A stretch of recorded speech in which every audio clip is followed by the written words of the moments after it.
Hello everyone, welcome back to Tutorial Millennial channel. In this video, I'm going to show you how to search on Google Calendar. Now let's get started.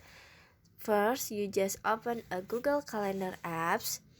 In Google Calendar apps, you can search your calendar to find past and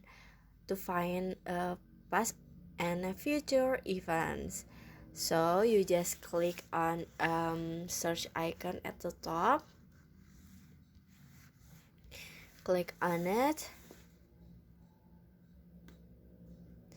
and then in here you just enter your search terms, maybe marriage, like this, and then click search item and finish. To improve the search suggestion, your calendar, search, and browsing activity are saved in My Activity if web and app activity is turned on. So that's how to search on Google Calendar apps. And then I hope you found this video to be helpful. If you enjoyed the content, please consider like, comment, and subscribe down below. Bye bye.